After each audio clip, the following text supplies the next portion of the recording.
गणेशोत्सवाच्या तोंडावर एसटी कर्मचाऱ्यांचा संप होणार आहे। उद्यापासून एसटी कर्मचाऱ्यांचा राज्यव्यापी संप असणार आहे। तर पगार वाढीसह विविध मागण्यांसाठी संपाचं हत्यार हे आता एसटी कामगारांनी उपसलेलं आहे। राज्य सरकारी कर्मचाऱ्याप्रमाणे वेतन देण्याची मागणी ही या एसटी कामगारांची असणार आहे। तर त्यासाठी उद्यापासून संपाचं हत्यार हे उपसलं जाणार आहे। ऐन गणेशोत्सवाच्या तोंडावर एसटी कामगारांचा संप झाला तर सामान्यांचे मोठे हाल होतील।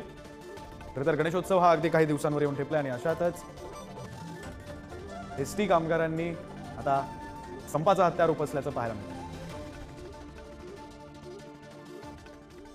एसटी कामगार संघटनेचे संदीप शिंदे आपल्यासोबत जोडले गेलेले आहेत। संदीप सर, खरं तर उद्यापासून संपाचा इशारा हा देण्यात आलेला आहे। काय नेमक्या मागण्या आहेत, कधीपासून प्रलंबित आहेत? कामगारांचं वेतन राज्य सरकार एवढं व्हावं यासाठी गेली 10 वर्ष सगळ्या संघटना आपल्या आपल्या परीनं एकत्रितपणे लढतात।